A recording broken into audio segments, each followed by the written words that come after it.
Pertama sekali, saya punya pandangan terhadap cukai ni. Saya tak kata Syed Saddiq itu betul. Tetapi saya punya pendirian, sepatutnya apa yang dilakukan oleh kerajaan ialah kerajaan patut kembali dalam melaksanakan GST. Kenapa saya kata begini? Kita dah kaji GST ni lama. Kita tahu bahawa kalau dikekalkan dengan apa yang kita laksanakan sebelum ni, iaitu GST Malaysia ni, dia tak macam Singapura. Singapura, dia orang punya GST started with 3%. Sebab sebelum tu dia orang tak ada cukai. Tapi lepas tu dia sedar bahawa tak cukup. Dia naikkan kepada 7%. Kita pun tak macam Thailand. Thailand dia started at 10%, tapi bila orang marah dan sebagainya dia turunkan kepada 7%. GST kita cuba nak start at 4%, tetapi akhirnya Kementerian Kewangan pada ketika itu memutuskan kita naikkan kepada 6%. Kenapa? Ini kena faham. Sebab GST Malaysia kita ada 3 kadar. Arahan Datuk Seri Najib ketika itu, kita pastikan bila kita laksana GST ni kita tidak membebankan rakyat yang berpendapatan rendah. Jadi apa yang Kementerian Kewangan buat? Kita kaji, kita tengok bagaimana rakyat yang mempunyai pendapatan RM2,000 ke bawah ni, gaji mereka ni pergi mana. So kita dapati 60 hingga 70% gaji mereka ni pergi kepada membeli barang-barang keperluan asas macam beras, gula, minyak masak, ayam, daging, sayur. So barang-barang keperluan asas ini kita nak pastikan dia ni zero rated. Dia ada GST tapi kadarnya kosong. Maknanya macam tak ada tax lah. Maka itu sebabnya kita naikkan GST daripada 4%, kita mula dengan 6%. Dan ada juga barang-barang keperluan asas lain tambahan seperti pendidikan, perbankan, perumahan, begitu juga dengan kesihatan. Perkhidmatan ini dipanggil perkhidmatan yang dikecualikan daripada GST. Exempted product. Dan untuk barang kehendak, contohnya macam baju. Bukan kita beli baju setiap hari. Mungkin setahun sekali bila anak nak pergi sekolah.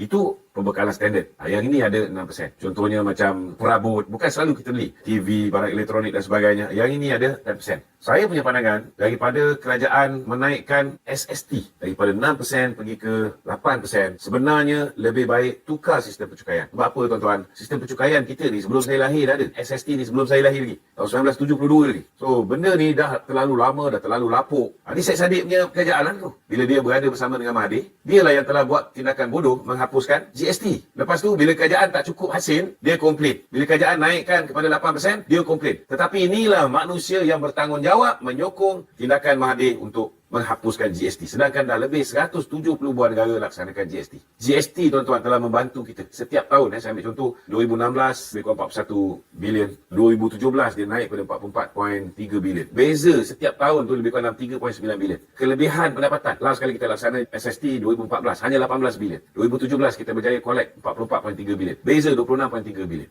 Lepas tu boleh naik pergi 30 bilion, 34 bilion, naik 38 bilion. Lagi besar saiz ekonomi kita. Lagi banyak. Tapi akibat daripada tindakan Mahathir yang disokong oleh manusia bernama Syed Saddiq ni, maka akhirnya apa yang berlaku? Akhirnya tuan-tuan, GST yang self policy, GST yang kata orang tu sangat efisien. Orang tak boleh lari daripada declare secara betul. Saya ambil contoh yang paling mudah lah tuan-tuan mungkin boleh faham. SST ni bukan hanya dia menyebabkan berlakunya pertindihan, cukai 2 kali. Bukannya setakat berlakunya cukai bertindih, cukai berganda, aktiviti pemindahan harga lah. Ambil contoh. Apa kelemahan SST ni? Kelemahan SST ni, dia keluar daripada kilang sekali dia cukai. Dan setiap cukai selepas itu tuan-tuan akan diabsorb oleh peniaga dan peniaga tak boleh claim balik cukai ni. Maka akhirnya ianya menjadi kos kepada peniaga dan ianya ditransfer kepada pembeli. Jadi end user yang teruk terpaksa bayar berbanding dengan GST. Setiap level tu akan kena cukai dan setiap level tu boleh claim balik, hanya hujungnya yang tak boleh claim balik. Jadi tidak ada cukai berganda, tidak ada cukai bertindih dan tidak ada aktiviti pemindahan harga. Apa maksud aktiviti pemindahan harga? Contohnya kasut. Saya ambil contoh kasut.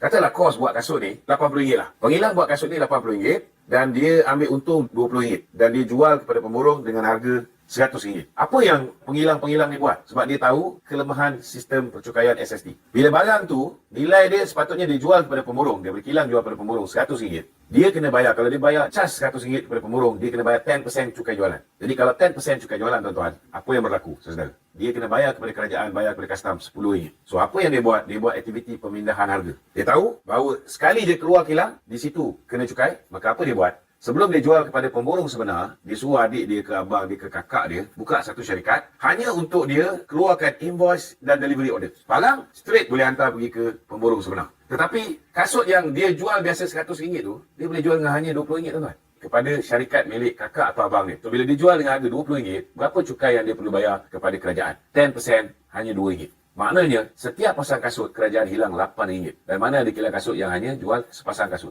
Berbilion ringgit, tuan-tuan, kerajaan hilang daripada jumlah kutipan cukai. So, bila dijual dengan harga kasut tu RM20, hantar invoice, hantar delivery order, kemudian syarikat adik ataupun kakak dia, baru jual kepada pemborong sebenar dengan harga RM100. So, kalau ada GST, daripada syarikat kilang tadi pergi ke adik dia, kena GST. Kalau daripada syarikat adik dia pergi ke pemborong sebenar pun kena GST. Mereka tak boleh lari daripada membayar cukai ni, tuan-tuan. Itu sebabnya banyak peniaga yang melarikan diri daripada membayar cukai dengan betul ni. Mereka memang marah dengan GST ni. Tetapi GST ni, saudara, dia self policy.